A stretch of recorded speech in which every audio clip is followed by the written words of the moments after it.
Welcome to the Production Talk podcast with me, Yarn of mixartist.com.au. In this podcast series, we celebrate the modern way of producing music.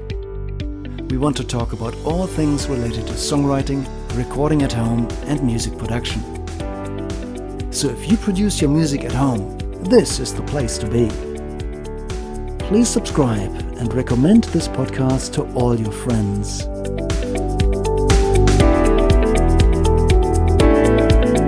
This is the Production Talk podcast, episode 37.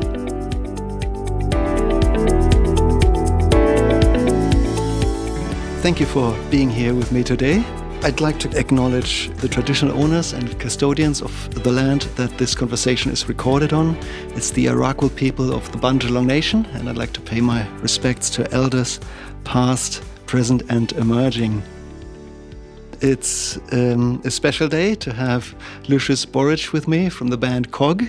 And just before we get into this conversation, Lucius, it's our second attempt of recording this interview. The last one was a huge failure due to technical issues on my end. So thank you for making the time again.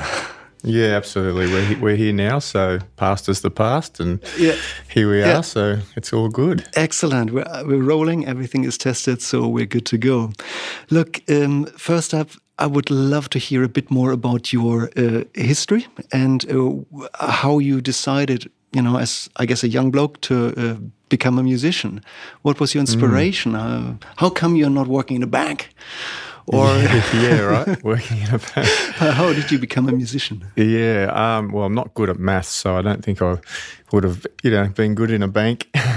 But I use maths in a different way, and that's on the drum kit, and because it's all, obviously time. So I think that not having a good mathematical brain, writing it down and understanding equations and stuff like that, for some reason, I can do it in rhythm.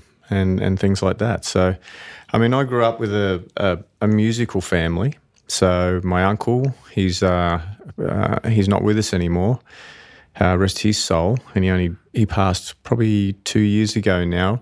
Mm-hmm. Sorry to hear that. Yeah, Doug Parkinson, a fantastic soul singer, and he was like, my second father pretty much. I grew up with him and I played with him. Did the Buddy Holly Theatre show with him. And my father is a blues rock guitarist, so I've played with him off and on pretty much my whole life. So I was born into a musical family, and and I that was kind of like what was normal, and it seemed to be exciting. The vibe of music always around was always nourishing, for us young kids. It was basically, that was the intro, I guess, and from there it was just exploration, and grabbing the baton, so to speak, the musical baton, running with it and see what could happen. Okay. Yeah. And who was inspiring you to become a drummer? Why didn't you end up being a guitar player like your dad? Yeah, that's a good point. I think a couple of obvious things. I think when kids are young, so I've got photographs of me behind a drum kit when I was 3. So, and I've got sticks and I've got a pretty much scaled down drum kit. And my dad's drummers at the time, Keith Barber, great Australian drummer. I learned a lot from him. And Johnny Dick, he played on a lot of John Paul Young stuff and stuff like that. And he's a great drummer as well. And they basically created a small, tiny prototype little drum kit. And that I'm sitting behind there. I've got the sticks in the hand. I'm banging away and hitting things. And I think obviously kids, at that age, 3 or 4, can pick up sticks and they can hit things. So it's not like picking up a violin and trying to make a good sound out of it.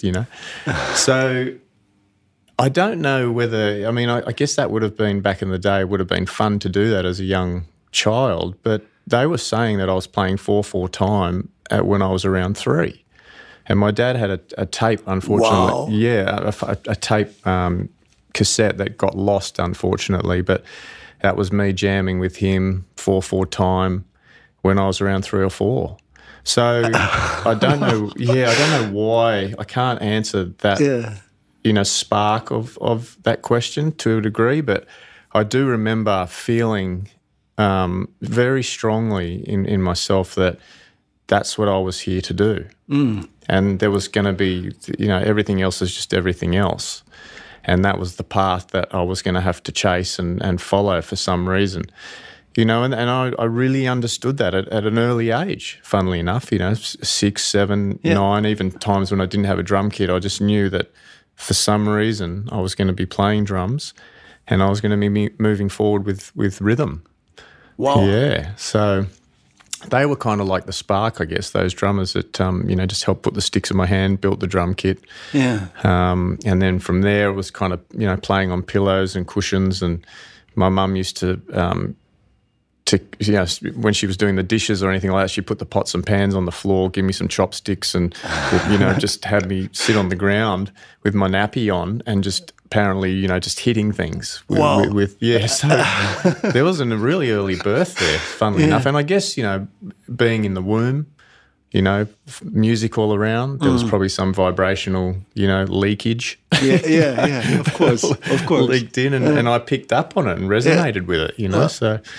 Yeah. Cool. Well, no surprise that you're such an amazing drummer today if you started at that age. Thank you. Yeah. It's been a lot of work. It's definitely, it's been a lot of work put into trying to become, I guess, reach your potential. You never feel like you're where you want to be, but you're on that journey of always trying to strive to somewhat become better. Yeah. Than you are, or just change, or just change and morph into a different version of yourself as a player.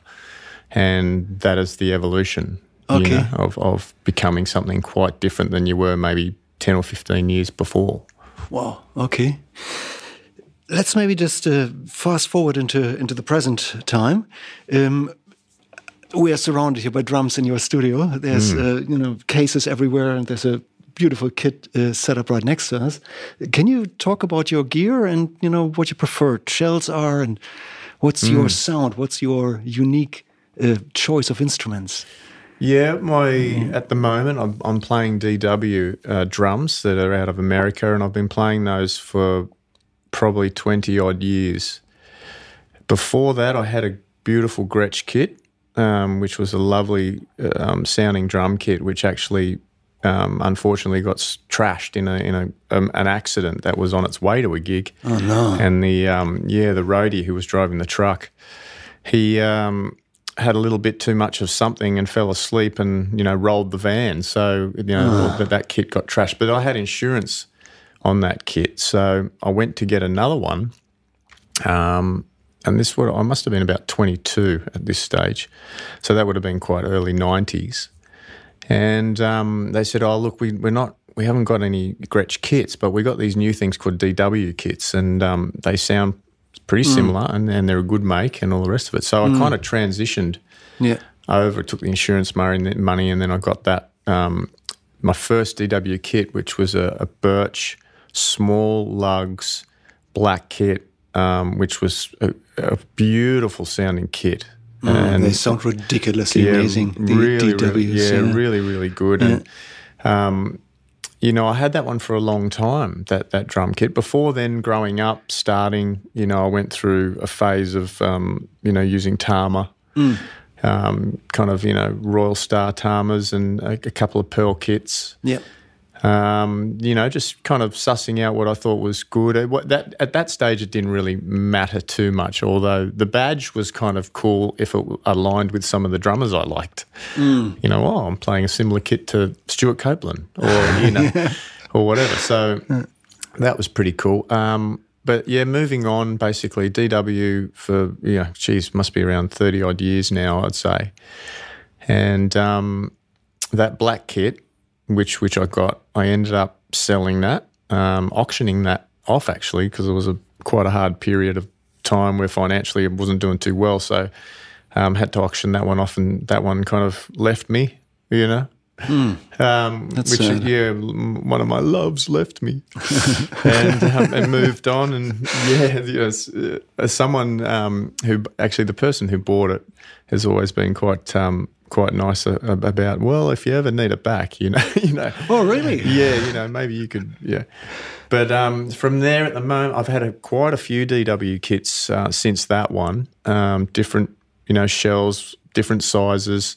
And at the moment, I'm running a mahogany wooden kit, basically, which is a nice, let's say, more warmer. You could say more warmer than the birch, and the kit's quite big. I've over time added to it. So the one we're looking at the moment, which is quite different for me, and I've only kind of gotten these sizes in the last 2 years because I'm doing a Faith No More cover band. So I've really wanted to bring in that sound that the drummer from Faith No More has, which is the big toms mic. Yeah, so great big, sort of 13 rack tom and a 14 rack tom and a 16 24-inch kick drum. And then the COG drum kit is kind of like an add-on to that. So I've got, my 10, 12, what am I running? I'm running a 10, 13, 15 floor tom, 18 floor tom, and a 22-inch by 14 kick drum. So that's all kind of one, kit, you could say, but you can divvy it up and you can, you can use it in different ways for different situations. Scale it, basically. Yeah, you can scale it for whatever session you've got going on or whatever gig you've got going on. So that, and I've also got a PDP, which are made by DW, which are a little bit more of their cheaper kits, but they sound fantastic, and I use those quite a lot, even in the studio. Wooden hoops, which is different than the steel hoops we have. So yeah, I haven't got too many kits at the moment, but I've got a few snares. I'm running some Zildjian cymbals, which I've been with them for quite a long time. So quite a mixed match of different cymbals there for different situations. Dark Ks, Constantinoples, which are the more jazzy style, or the Caropes, which are quite dry and they're really great sounding. But then I've got some A's, A customs. So I love the A customs. Yeah. There's just a lot of nice mixture there. So I can really change it up when I want for different situations. And I really notice the difference. And when I'm recording, I obviously notice the difference too. So interchanging those out is really worth having a lot of those different varieties of cymbals. And in your experience, how much of a great drum sound comes out of the instrument and how much comes out of the playing? What's the balance in your opinion? Yeah, great question. I've seen fantastic drummers play some kits that, they're not the best. But they just make it sound great. Yes. So I've seen that many times. Yeah, it's an interesting question. Amazing musicians on a beaten up old drum set, and it still sounds phenomenal. That's right, because I think over time experienced drummers learn how to pull the sound, the tone, and to and what they're working with to make it sound good. And where they place the sticks on the head, what heads they use with the drums, that can have a bit of an influence there. But yeah, it's I think the kit is obviously secondary. I think to the player. Yeah. If a good player can make an average drum kit sound really good, so yeah. Okay, cool. And when you work live and in the studio, do you have preferred microphone choices or ways to mic up your drums for your sound? Yeah, I definitely. I remember the first time the Sennheisers, the 421s. I heard those for the first time when I was 16, 17 in the studio when I recorded for the first time. And they did interchange the mics out. And I really noticed the difference when they did that. And I thought at a young age, at that age, I was like, well, those ones sound a lot better. Those 421s. And, I actually, from that experience, is why I purchased, my 421s for the toms that I have now. You can tweak the ratio on them for the bottom end and all that stuff too, which is pretty cool on the mic. And I've tried different things on kick drums and snares and all sorts of things. I mean, you know, the 57s are obviously quite a go-to and a standard on the snare, and I find them pretty robust. So yeah, I'll use those live. I'll use 604s on the toms. They seem pretty, you know, they get out. They're small. You know, they're out of the way. They're quick and easy to take off and on. Yep, that's I right. like that aspect, and you know, they've got a lot of you know, they take a lot of punch, which is good. You can hit. That's right. Yeah. And the 421s are just not made for live. You know, they're just way too bulky, and that terrible clip they have. I know, that's which is a huge failure in design. You know, who came up with that clip? I know, and it's funny. I think I saw someone online who was doing like a mic, you know, swap out or a shootout or whatever they call, with different microphones, and you know, the 421s, and it was, here we are, 2022, or it was maybe 2 years ago or something like that, and then the same thing. It's still got the clip, you know, still got that clip where you've dropped the mic quite a few times. I've been, you know, definitely a victim of that, and just falling out, you know what I mean? And I don't know why they don't change it over, but there could be a real valid reason that they don't, whether it's, you know, price-wise or economically or, you know, well, you've got a 421 and they're a great special mic. Don't drop the mic. Yeah, that's right, that's right. Be mindful when you're using it, you know. I've actually once been to the Sennheiser factory in Germany, in a town called Wedemark.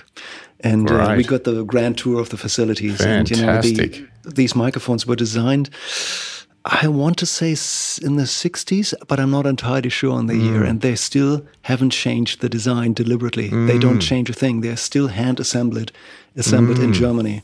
Hence the price. Yeah. All the new microphones are obviously built by robots these days, but those ones are still untouched. So that's their philosophy, I guess. But they're amazing microphones. I love them too. Yeah, and I also use Rode a lot in the studio, Australian brand.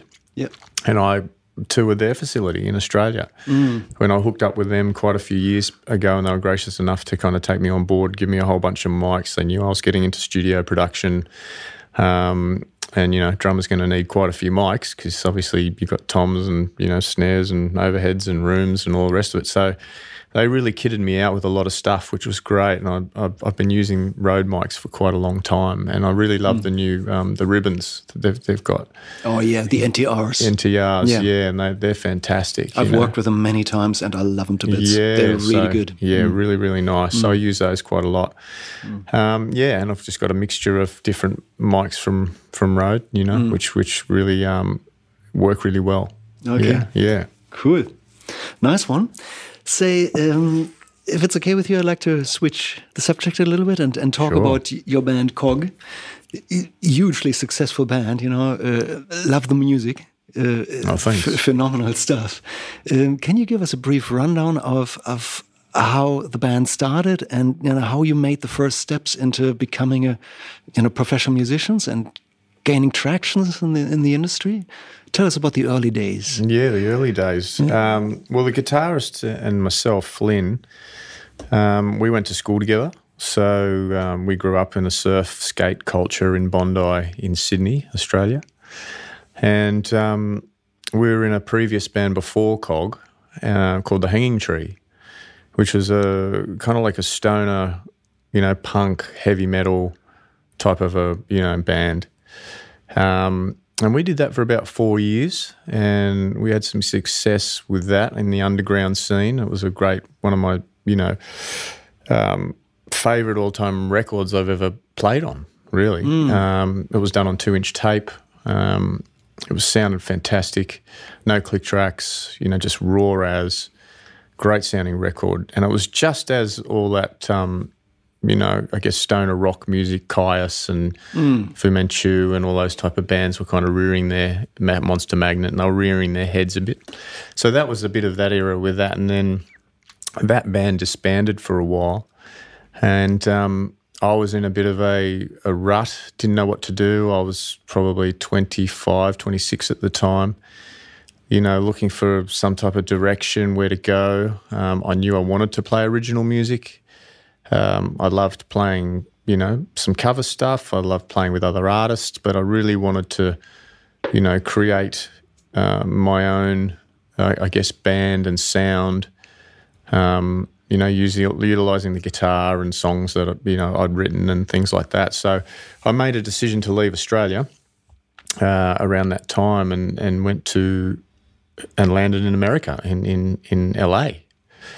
And at the time I left my partner and just saved up as much as I could, and I went over there, and I had a few friends over there that were musicians, and I thought maybe I might hook up with them. But it was really just to get away from Australia. I've been playing in Australia, touring for 15 odd years, and having some success with some other bands as well. Juice was another band that I still work with at the moment. That was my first kind of professional gigging band who was signed to a label.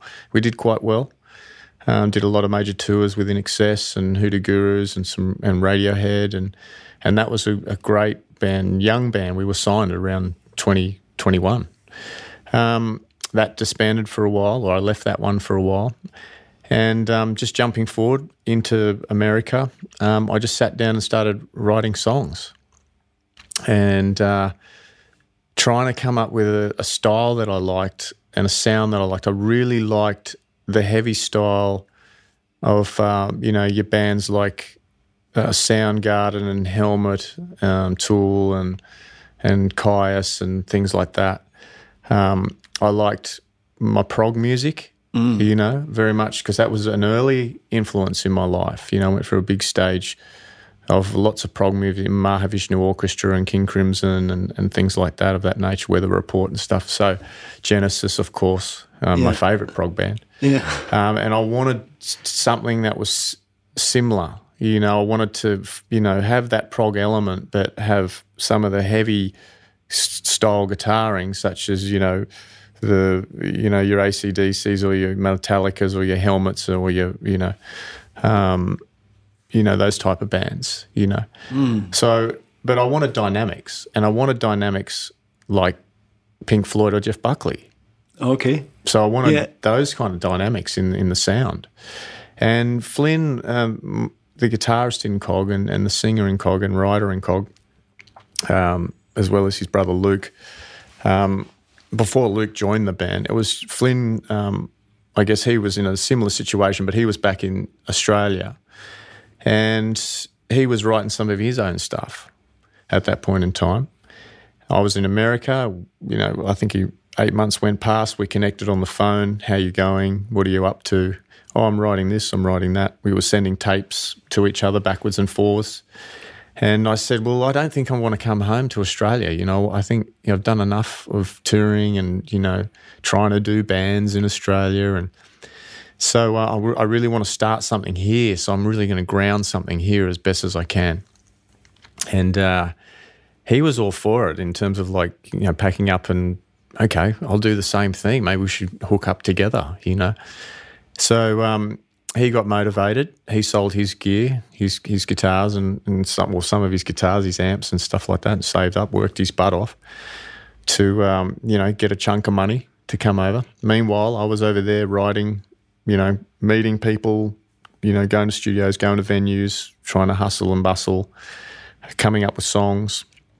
And unfortunately, after about 8 months or so, I ran out of money and I lost my job, got fired from the job that I was doing, which was just a kitchen hand, a lot of the real grubby, crappy work in a pub on Sunset Strip, or it's not a pub, but it's a club on Sunset Strip. And I lost that job when I was going down fast and I couldn't find another job and my visa was running out.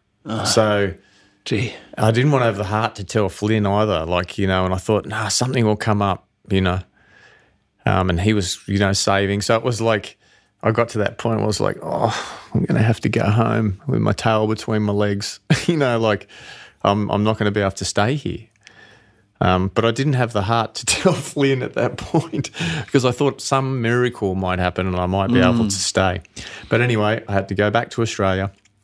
And I turned up on the doorstep of Flynn's house. He's looked at me and gone, what the hell are you doing here? I was supposed to be coming over in 3 weeks. I said, mate, I've ran out of money, visa ended and all the rest of it. And so we just started in Sydney, yet again.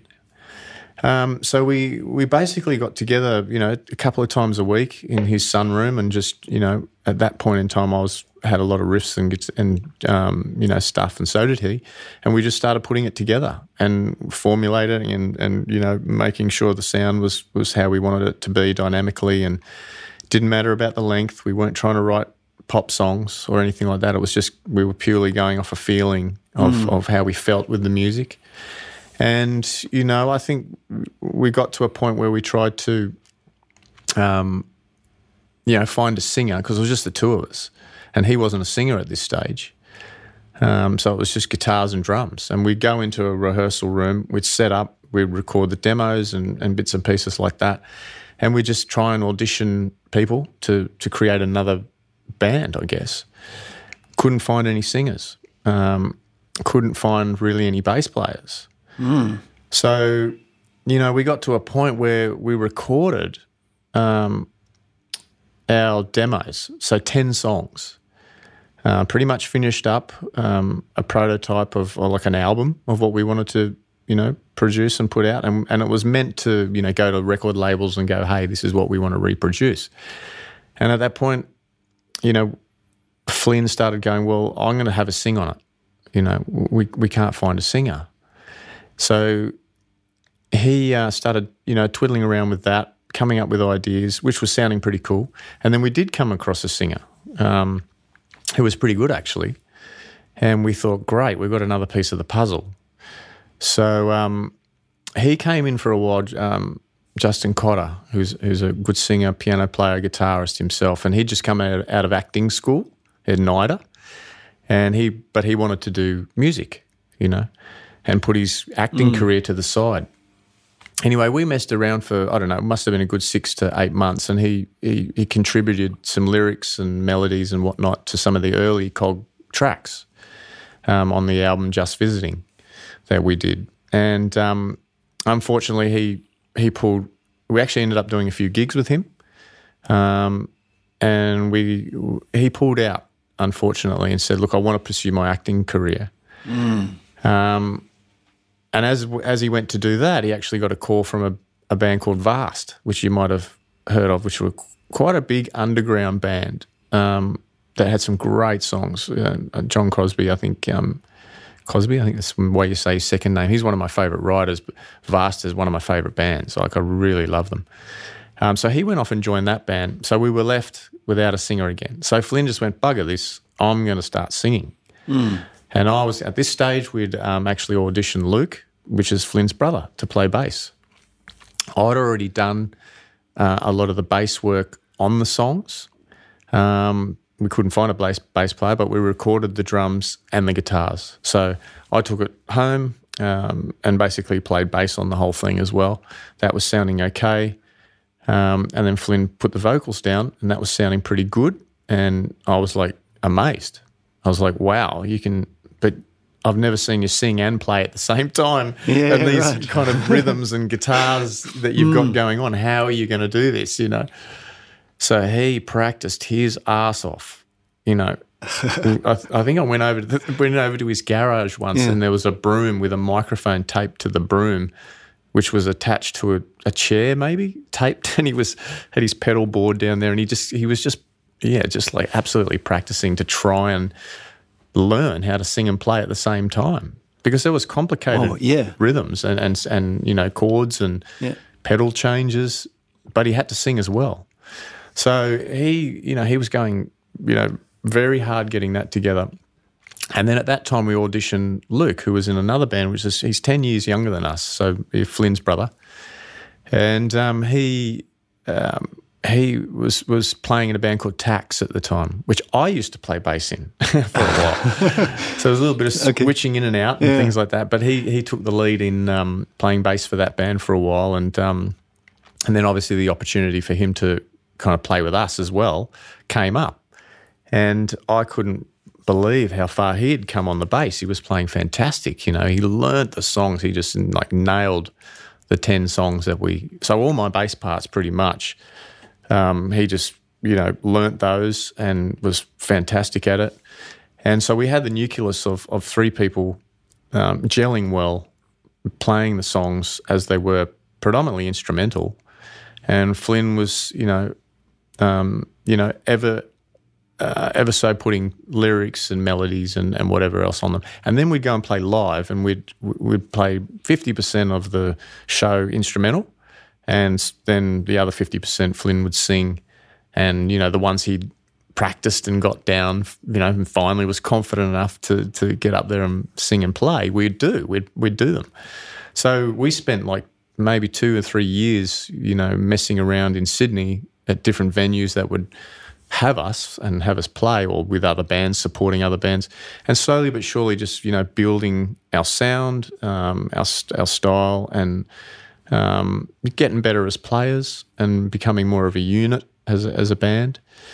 And that's when we kind of, I guess we were like, yeah, I think we've got what we need. We don't need any more in terms of players. We're a 3-piece, and we just forged ahead with that, basically. And that demo that we did, which was a 10-track demo, which became Just Visiting, the EPs that we released, and then an album. Yeah.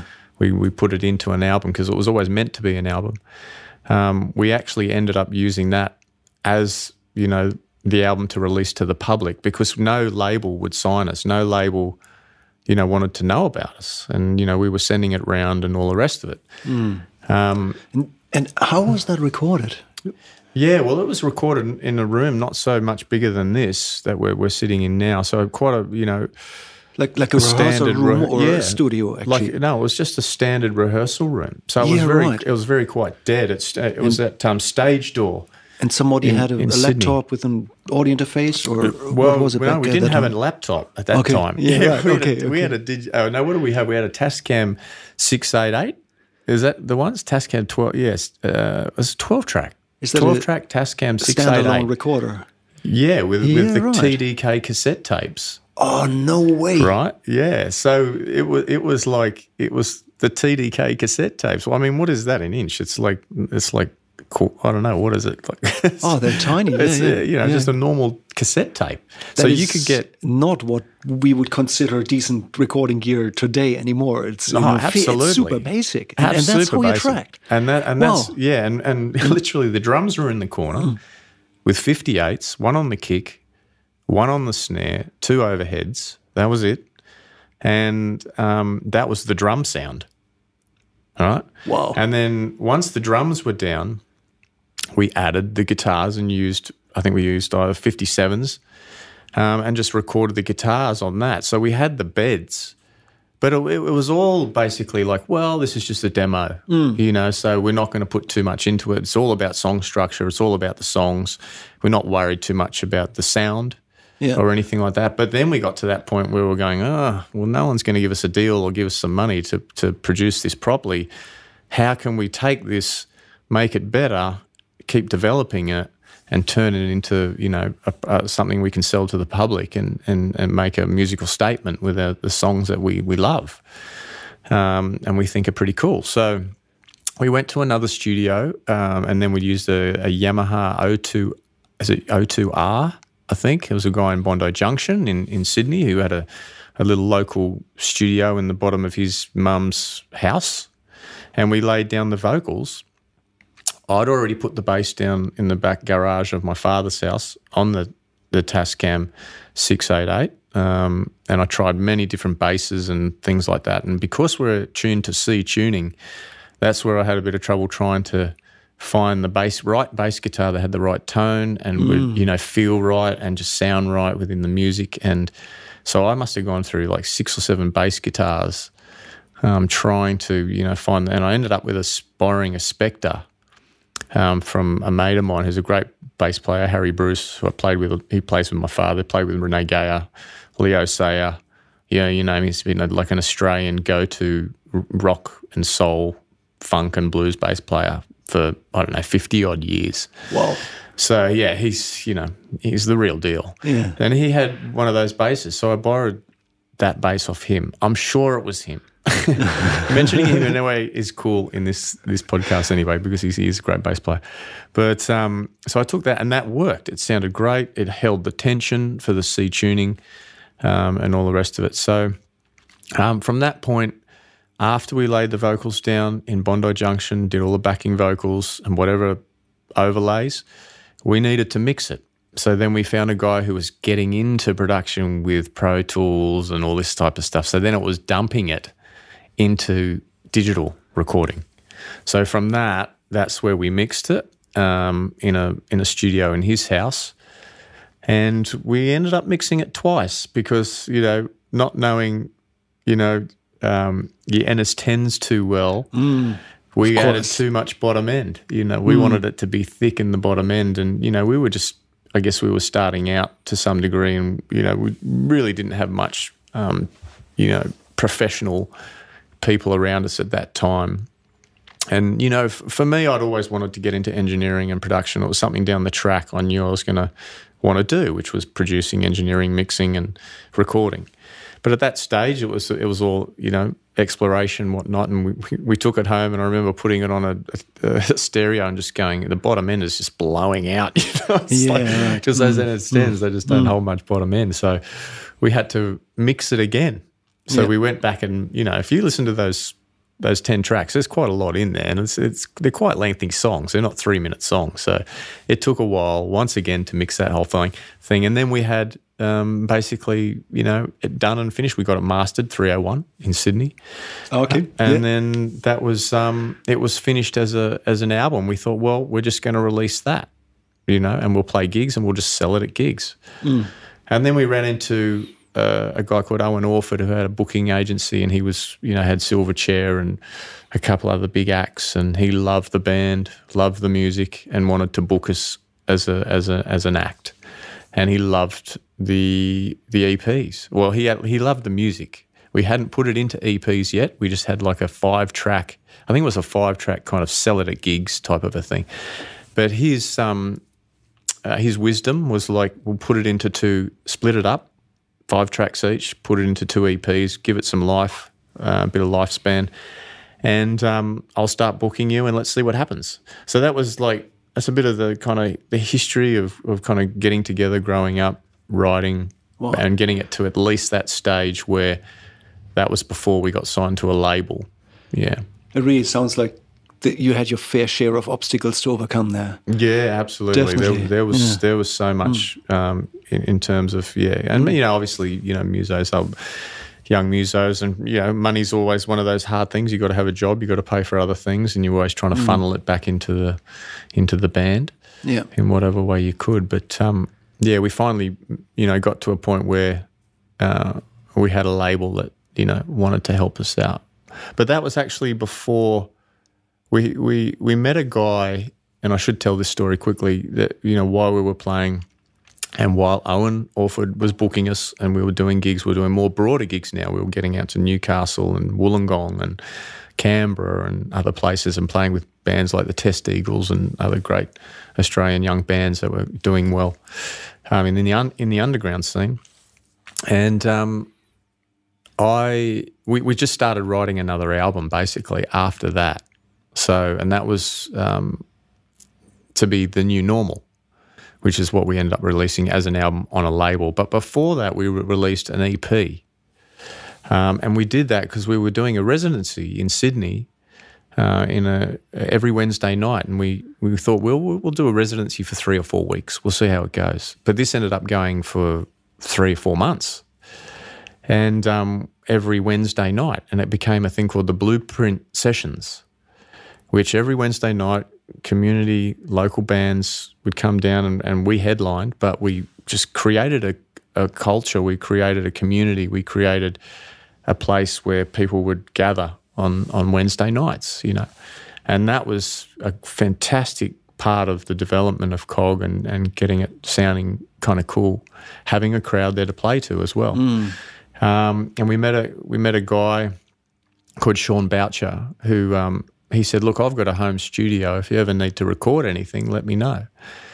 And at that point in time, Flynn came up with an idea to, and I think also Owen was saying, the music's awesome, it's great, but, you know, maybe something a bit more straight ahead, like a dance, something a bit more straight 4/4 pulse. And Flynn came up with the idea, and loved a band called Left Field, which is a basically electronic band out of Europe, and I think they're out of the UK or out of England, predominantly, home base, I think. And they had a song called Open Up, which is a great song. We used to listen to that album Leftism all the time. And Open Up, the track with Johnny Lydon from the Sex Pistols, he was singing on it. So we did a cover version of that, but did it as a rock band. And we got that friend who became a friend of the band, Sean Boucher, who had the home studio, and he goes, I'll record the song, you know, and we were like, fantastic, awesome. Well, let's go to your studio, you know. And we rocked up at the studio to do this song, and all, you know, amped up, you know, gear in the back, and we're going to a studio. And I think he sold it to us in a way where my vision of what we were going to was completely different to the reality of what it was, because we walked in there and it was a bedroom. It was like, it wasn't as big as the rehearsal room we'd used for the, you know, it was just basically a bedroom, and there was dog shit in the corner. Oh, you're kidding me. No, seriously. Yeah, and he had this tiny little booth off to the side, which was the control room, which he had his computer. But we'd heard some of his stuff from other bands he was doing, and it sounded great. It sounded really good. So it was quite interesting that what he was producing, mixing, and putting out there, you know, you would think, and, you know, visualising where that possibly came from and what studio was nothing of the sort of what it was. You know, bedroom with dog shit in the corner, and you know, but he was making it sound great, and he was an interesting guy because he was doing things, and he was quite alternative thinking, and you know, we were having great conversations, you know, about certain aspects of life, and, you know, the nature of reality, and you know, some of these things we were pondering on within the music too, you know, lyrically. And he was doing things like recording with crystals, you know, like he'd put a crystal in front of the mic, and, you know, it would bounce off the crystal, and it would get into the mic, and that would add a new frequency or a new tone, you know. So, and it was all fun and things like that, but there was, you know, a hint of kind of like seriousness in it, especially for him, you know. And he would mix by numbers and not by his ears and weird stuff like that. And, you know, it was a fun experimental time. So, and the product came up really good. The song came up fantastic. And we had that song, and that was kind of like that hit the radio on Triple J. I mean, I must digress a little bit and just say, with the EPs that we had, one of the songs, and kind of one of the stories I was telling you before did the podcast before, I was telling you about working in a cafe and hearing one of the songs off those EPs that came on the radio, which was a song called Bondi. And, you know, it was in between, you know, two, I guess, big bands with big production and big budgets. But there was our little song that was done on a, you know, Tascam 688, done in a, you know, a rehearsal room. And I'm washing the dishes, you know, listening to this song of ours going, far out, like, we got it on the radio. Like, that's just like, well, and it really spoke to me in a way that, like, you don't have to have the big budget, you don't have to have all the bells and whistles. You just got to have a really good song. Yeah, you know, and that can go places regardless of the production, because, you know, definitely the production is, you know, not as good as I would want it to be. But it's just interesting to note that something of that nature and production got to where it got to, and got a chance on the radio more than once. I think I actually got some rotation, got quite a bit of rotation, which was fantastic and gave us confidence to keep going.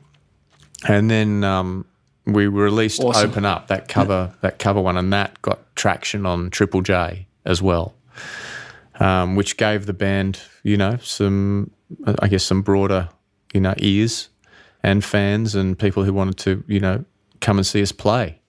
Yep. So, yeah, then from there it was kind of like, okay, well, and we had, after all those, you know, the EP, well, we call it a what would you call it? It was like a not an EP, a maxi single. That's what it was. So I only had 4 tracks. So we had the maxi single, which also had a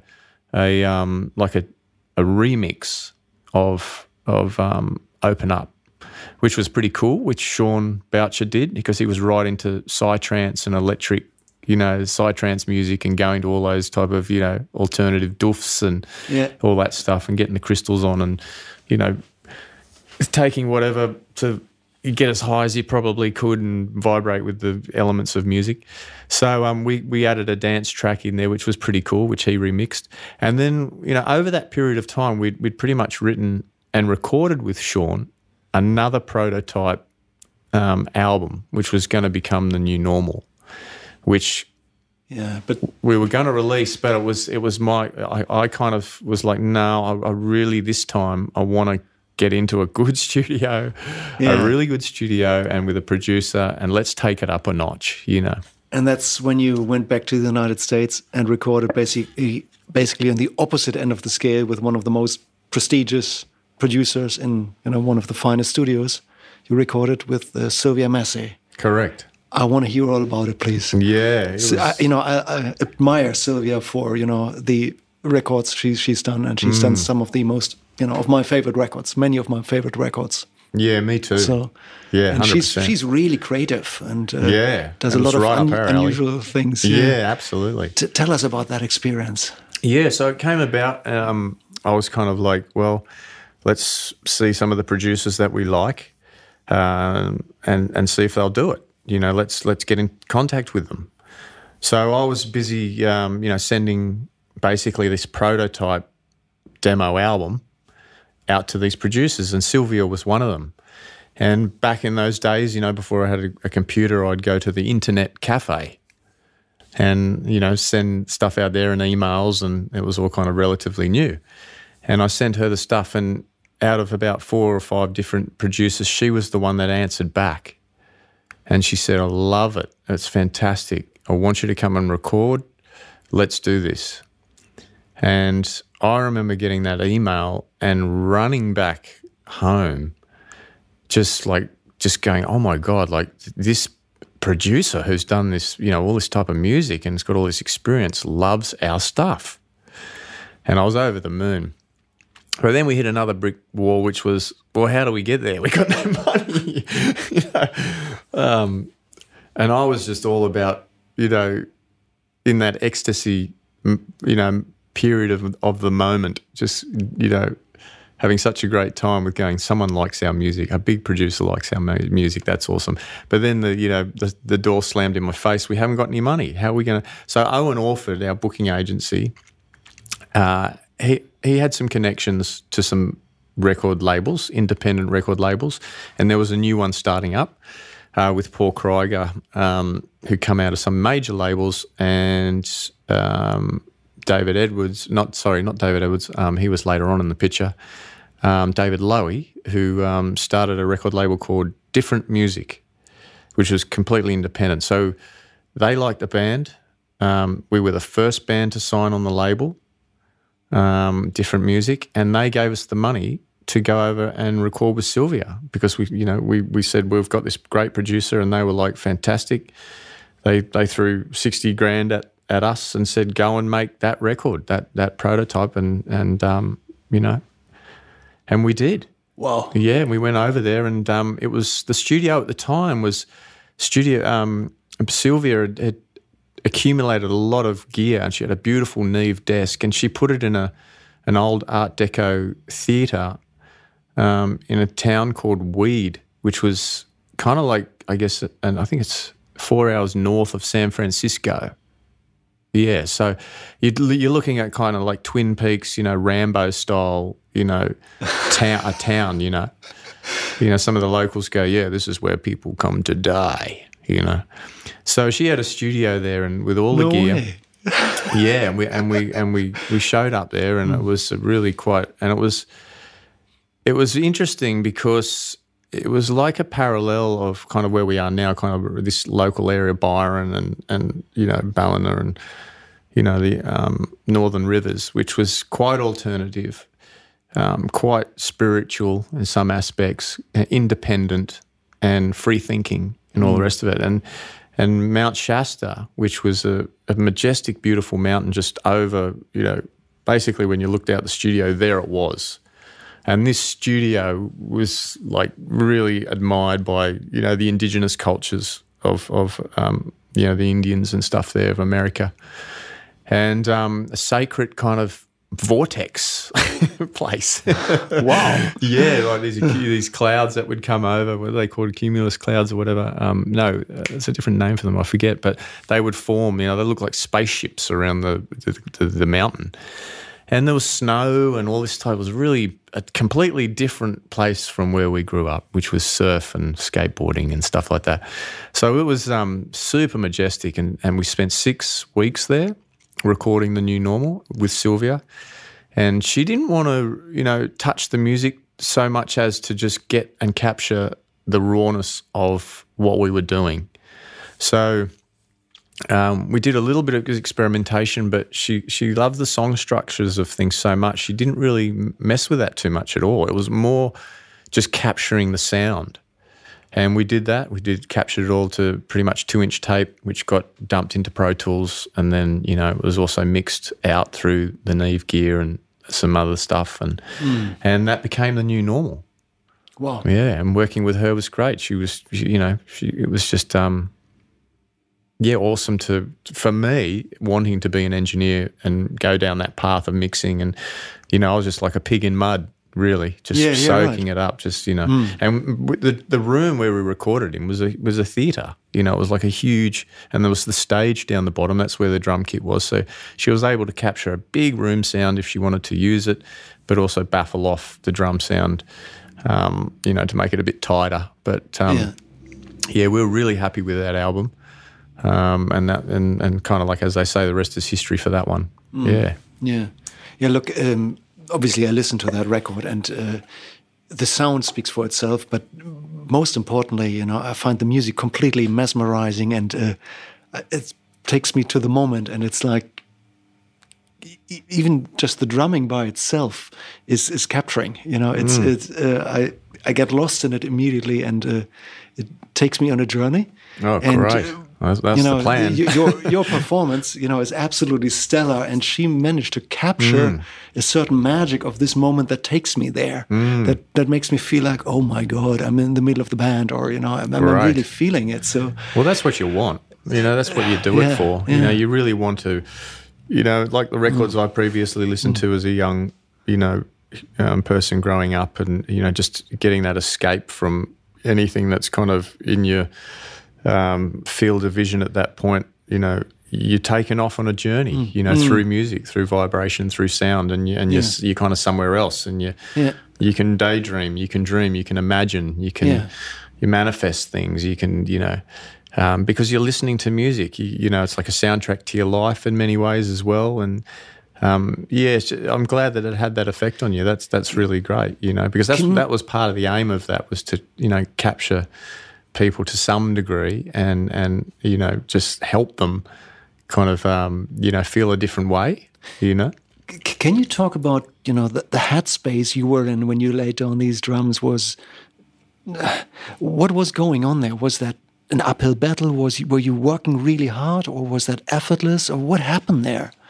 How did it feel? How did it feel? Recording for me is a real double-edged sword. Yeah. And I get really hard on myself when I record. And we'd done quite a lot of previous background work. We were adding some of the songs live, and all that type of stuff. So I had a bit of a grip on what I wanted to do, but with always the intention of coming up with some new stuff, or I never really map things out too much. I like to keep things a bit more spontaneous, and perhaps something quite spontaneous and magical, as they say, will appear, and you'll play a certain part or a certain thing that you won't play again, but it'll be captured. And that did happen quite a few times on the recording of the new normal, although I had the beds and the foundations and those layers cemented, because I like to play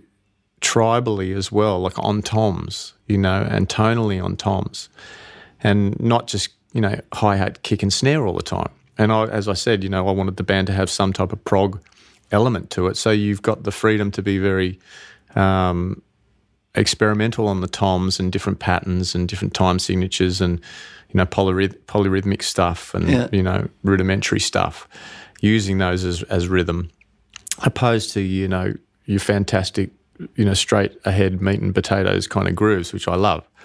But, it was when I was recording it, I think I remember being just quite frustrated. Oh, really? In some respects, because I just wanted it to be so good. And, Flynn and Luke were really patient with me because I'm so hard on myself and, I can really, spit the dummy and all that type of stuff. And I just, sometimes I wouldn't get the performance as much as I thought I had it down. You're working with a producer who's, played with some of the, and recorded some of the best musicians that are out there. And so you're performing.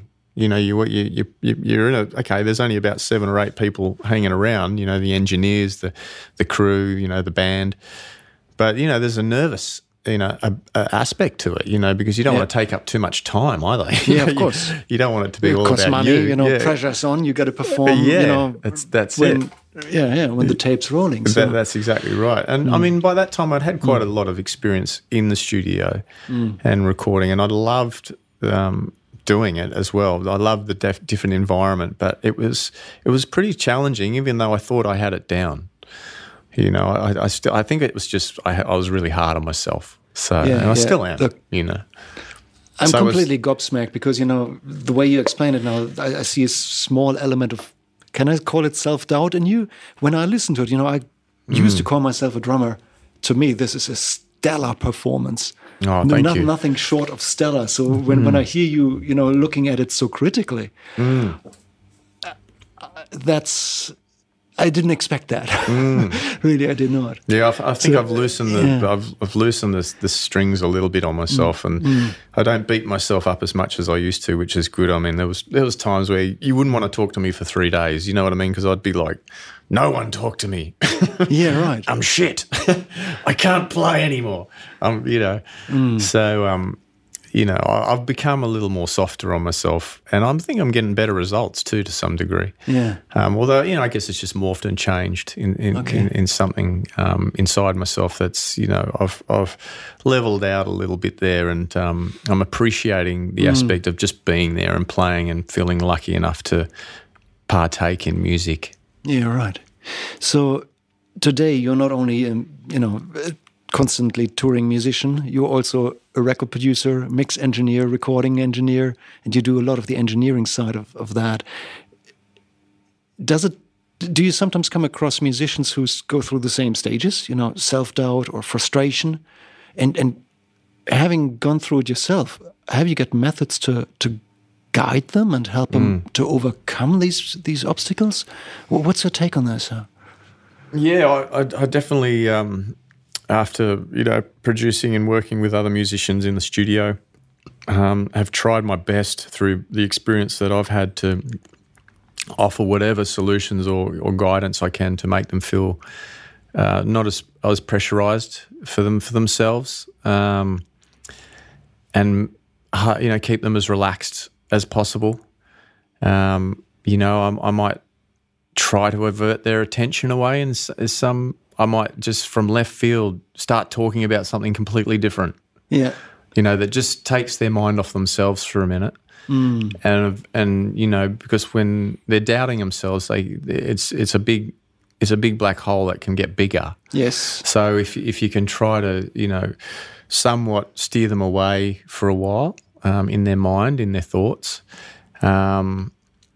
and also, just make them feel confident that especially if I'm producing, that I know what I want. So it's okay, don't worry too much. You may not be reaching your, where you think you need to be, but from a producer's perspective and recording and listening to you, I think we've got what you need. Other than that, do 3 or 4 takes, go outside, go for a walk, do something different. Yeah. I don't know. Clear your mind. Come back and have another 2 or 3 goes at it and let's see what we can get. So there's different strategies for different people because different, you know, they've all, you know, all artists are slightly quirky and eccentric to some degree. Yeah. So you got to work with that. But so far so good. But I've had some people that have been, you know, just brilliant, like amazing people and up-and-coming artists and singers. And I guess, yeah, to some degree they remind me of myself back in the day. But you know, I've had some people who have just, the bands have fallen apart afterwards and it's not good enough and, you know, which is a shame because I saw real potential. That happened to me once where literally the band blew up in the studio and broke up in front of me. And I've never had it in front. I've never had it after. I've had a few bands not finish the project, which I've always been, you know, hasn't been in front of me, but they've just turned around and said, nah, we've broken up. And I'm, no, you guys are, you know, like just at least finish it and then beat the shit out of each other. I know. It's a difficult, you know, mental place to be in, you know, and then the production stage, because I often feel like when I speak to musicians in their own mind, they're a little bit ahead of their playing technique. So they're, you know, the mind travels a bit faster than the body can turn the instrument into sound. Yeah, for sure. And that's been something that I've come across many times. Yeah, well, that's probably that expectation of self. You know, like you in your mind, you've got a vision or an idea of you know where you probably want to be, but you're just not reaching it. You know, which is a good thing to some degree because I guess if you always were, you know, reaching those targets, maybe that's the plateau you just stay at. You know, maybe it's one of those things where you just, you know, you get better, you don't notice it, but then you go, I'm still not as good as I want to be. Yeah. Then you get better and you don't notice it, but I still want to be better. And as you get better, you know, your own expectation travels with it. So it feels like in some ways you just stay where you are because, you know, as you get better, then you understand the next more complex thing. Yeah, right. It's a tricky one. Yeah, it can be, definitely. I always found that that's the real part about recording, you know, to work with a band and make them overcome the obstacles within themselves and get them to really enjoy themselves. Yeah, that's right. And creating art should be about that, you know, the enjoyment. I think you know, there's one aspect about creating art in terms of like visual, sound, and 5 senses that, you know, the conscious mind really wants it to be as you think and feel it and dream about it, you know. But in reality, sometimes it doesn't quite hit that space. But I think, you know, at the end of the day, actually being there and doing something and being creative is like, you know, that's 10 out of 10. You know, pat yourself on the back that you got it to this position, you got it to this, you know, part in creation where you were able to contribute, you know, and that's, you know, something that you can, you know, have as a creative part of your life, you know, that will live on in sound and so have fun with it. I mean, sometimes I had a band come in a couple of months back and I put on the microphone, you know, because I got a shield in between the snare and the hi-hat, and I just put a little sticker on it which just said "Have fun," or it was in fluoro tape, just "Have fun." Yeah, you know, and I've got that in the studio. Have fun, you know, like just yes, it's serious fun, but you know, have fun with it. You know, you're really escaping the dilemmas and drama of the world, and you're in your own little space creating something, which in itself is, you know, it's amazing any of it works at all, as we like to say, especially with all the gear and, you know, and how it comes to be and how it becomes a source in itself that can you know, be experienced by the human mind and consciousness. You know, it's that's in itself is fantastic, is amazing, such an achievement. You know, that's right. Can I change the subject one more time on you, if that's okay? Yeah. So, COG went into a bit of a hiatus, you know, about 8 to 10 years ago. Is that right? About right? 6 to 8? Yeah, that's about right. Yep. And now you're back together and playing live shows and all. Can you talk about the future? Are there any projects in the making that you could comment on? We can cut it out if you don't want to say a word about it. I understand, but no, that's fine. What can you say? Yeah, what are the plans for the future? Yeah, well, it's nice to kind of have this unknowing, which could be surprising, which could be exciting. I think there's definitely intentions there. The three of us have intentions to want to keep writing music for sure, in one form or another, and definitely together as well. And we came back together after that hiatus. We didn't know whether what we'd done in the past had any kind of longevity or any life left in it. We were pleasantly surprised by the people that had supported us over all these years and came out to those shows after 5 or 6 years, and all the shows sold out. And I think that gave us like the confidence to go, well, we're still playing pretty good. We still love playing together. People are still digging the music. It hasn't kind of drifted away into some type of fad, or, it's not relevant. It's still, relevant even more so. As the world drifts, ever so more into a dystopian type of a, world, the narrative of what we were singing about anyway still held and does hold, some commentary there when it comes to just the lyrics or the melodies, or the lyrics or the, the depth of the lyrics. So that was good. And, we thought to ourselves, well, we'll write a couple more songs. We'll put a few more songs out. See how that goes. We did that. They were just singles, which was great. They were received really well. And, I basically, within that time, I moved from where I was in Sydney, and I moved to the Northern Rivers, Byron, Ballina. Flynn and Luke, they live in Ocean Shores, which is pretty much up the road. So in order to keep working and functioning, it was better. And I wanted to get out of Sydney anyway with my family. So we made that move, which made it easier to get together, start, rehearsing and writing a few more, bits and pieces. And the intention is there. So I think the obstacle is a few things.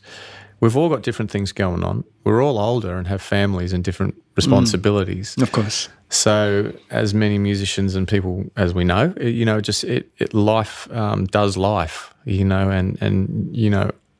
I've had to learn extreme patience. For some reason, my nature is not very patient, and the other two are very patient.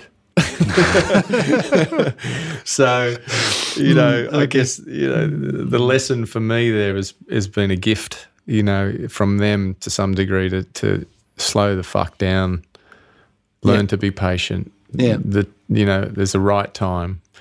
We've all got our lives and dynamics going on. We're not funded by a record company. We own our stuff now, all our back catalogue, and we've got to come up with the funds, and we've got to come up with the right environments to be able to create and make more music, So, so be it. I'm kind of in the studio producing world, creating a studio, and have had studios in the past and stuff like that. So the canvas is there, the paints and the brushes and everything are there to use. It's more about finding the time. Yeah. And of course, and that is probably the biggest challenge. And we've got a few songs sitting there waiting to be finished and released. We've got demos of songs. We've got parts galore. On the little iPhones that just little jam sections. It's just finding the time. Yeah.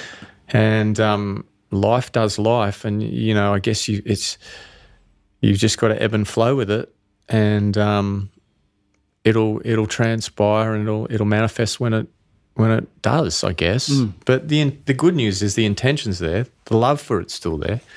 We still want to keep writing. We still want to keep, and I guess in a funny way it would be like what would you call it? A miracle. If we were able to do another album, knowing that we want to. Okay. But also knowing life's challenges and what's in front of us to try and make that happen. Yes. Yeah. defying the odds again. And you know, which you know would be great for material, great for, you know, you need life's experiences and the ebbs and flows and you know, the ups and the downs and whatever. You need content. You need real life experiences to put into song. Yes. Because you know, you are to some degree capturing a part of yourself, your experiences and time, and what you're witnessing in the broader world with the lens that you have on, that you're seeing and what's going on in the world. So it's probably good to have periods of not always putting stuff out. You know, you become a little wiser, so you have some time to reflect. You have some time to now talk about things in a different way, or you know, sing about things in a different way.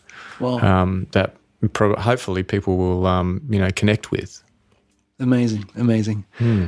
It really sounds like, you know, looking into your past, you've had more than enough opportunities to just walk away, and you didn't. Now you just kept doing what you love, and I think, you know, that's probably the reason why, as a band, you're probably so successful, because you just went for it. And I guess there was a lot of that's probably the energy you will carry into the future, I hope. There was a lot of sacrifice in the early days to make it what it was. A lot of sacrifice. To imagine, a lot of sacrifice to get it to where it was. In terms of other aspects, and you know, but you didn't give up. But we didn't give up. Yeah, we look at the things you're doing these days. That's well, it's nice to, you know, have contributed to the, you know, the musical world, you know, and the creative musical world, you know, with the statements that we've made, the musical statements that we've made. You know, and I think that's the thing about music. And I have a, you know, music is immortal. So make sure you make some. Yeah. There's a bit of a saying that I have, you know, with the studio creeds kind of thing. So we'll time will tell, as they say. We've got some exciting things coming up. We're taking those two albums, The New Normal and Sharing Space, which we also did with Sylvia, and for the first time, we're going to put them on vinyl. Excellent. So, you know, that's letting the cat out of the bag a little bit. So hopefully towards the end of the year, we will have these things wrapped up and, you know, ready for people to, you know, those albums, they're long songs. So I think the New Normal's like a triple album. Right. So it's, you know, and the artwork on it was so great, done by my cousin Daniel Parkinson, who is Doug Parkinson's son. He's a graphic designer and artist in his own right, did all the early Hanging Tree artwork. So the artwork is for the New Normal is awesome, and also was, you know, the stuff for the Sharing Space. So to have that on vinyl and have it nice and big will be, you know, a really great piece of art, you know, at the end of the day. Yeah. Well, I'll be up for it. I love my vinyl. Yeah, me too. Me too. Mine's, you know, I'm slowly still accumulating and I really love the deliberate act of putting on a vinyl record and cleaning and you know, you got to take time to do it. It makes you appreciate music a bit what more. The people now have missed out, nowadays have missed out on these generation, you know, like I tell the story of, like, you know, that's why you became, you know, so passionate and such a fan and, you know, and gave music so much value, was because you saved your money through the week. You got on the bus, you went into town. Well, this is what I did. You searched the record stores like you were searching for gold or silver or, you know, pearls, and you'd go through the albums and you'd bring them back home and you'd take them out of the sleeve and you'd look at you'd open the cover and you'd put it on and you'd hope that the needle was still, you know, in good shape, and you'd get a cup of tea or whatever else and you'd put it on, you put your headphones on and you'd put the needle on and off you'd go. And you spent time, you know, that's, you know, music it seemed to have more, you had more of a relationship and connection because you spent your energy and time, you know, really, you know, gathering the resources to get that piece of music, to have that experience.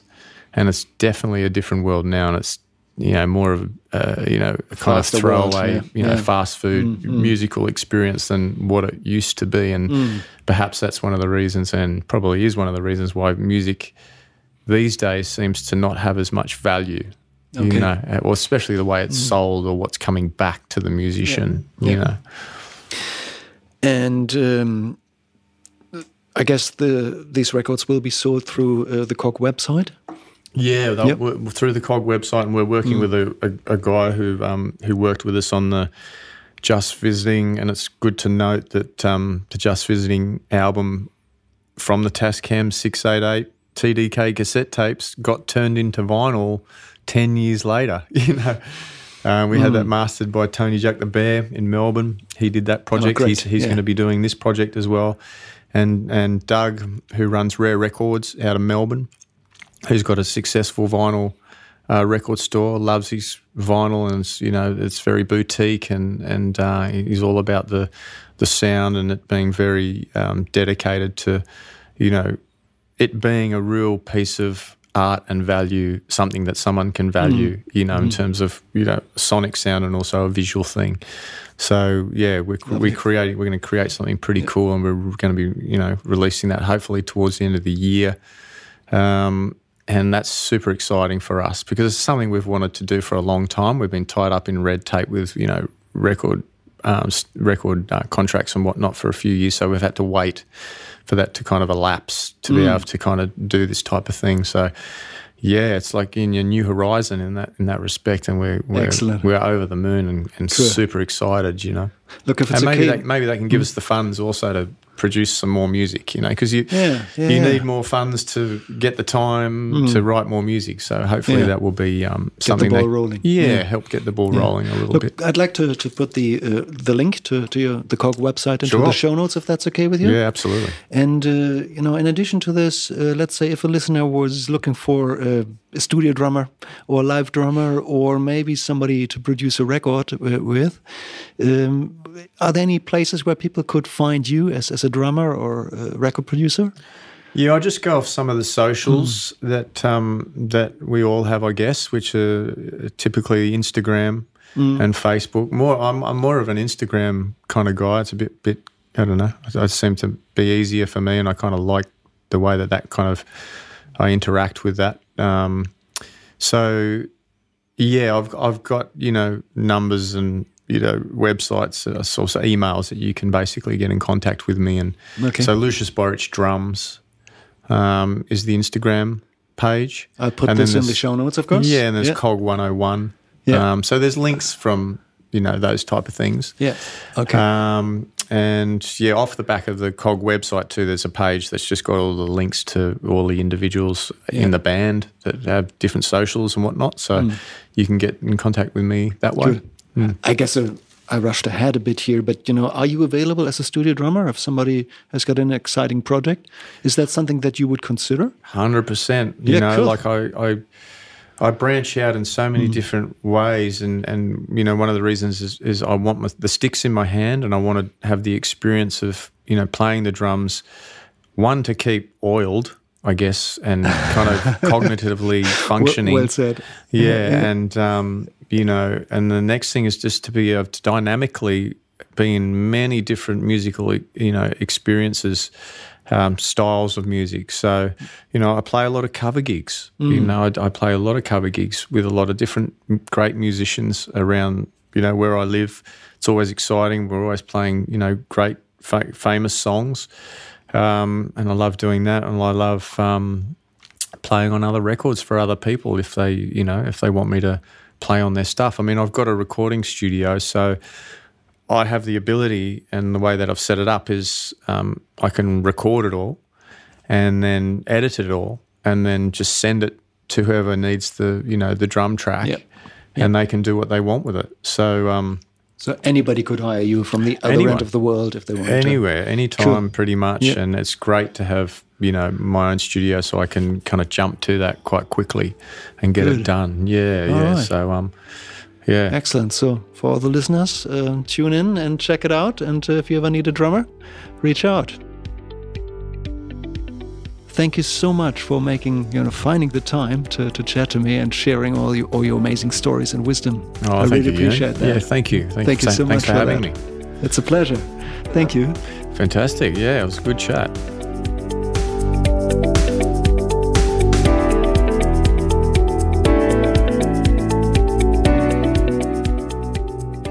how good was that? Thank you, Lucius, for sharing all this amazing wisdom and giving us a bit of an insight in the inner workings of COG and the amazing musical career that you've had so far. So we're really excited to see what the next steps are for you and your band, and I'm sure there's some amazing stuff to come. If you want to reach out to Lucius as a producer, you can also find him on Instagram under studio101_recordings. And of course, I'm going to put this link into the show notes as well. After the interview, we hang around for a little while in his studio and took some photos, and Lucius started hitting the drums and I took a little video, so I put this into the show notes as well. He was just goofing around, not even warming himself up, and it was ridiculously amazing. So I used to call myself a drummer in an earlier life, so I still know how to appreciate good drumming, and that was just really cool to see. Okay, so we are nearing the end of the episode, so please don't be a stranger and reach out to me. Join the Production Talk podcast community on Facebook. That's where I hang around, that's where I answer questions, that's where you can find out more. And if you ever need any help mixing your music, reach out to me via mixartist.com.au, my website. I'm always happy to help. Or if you just need an opinion or have a question, a second opinion maybe, you can of course also reach out to me there.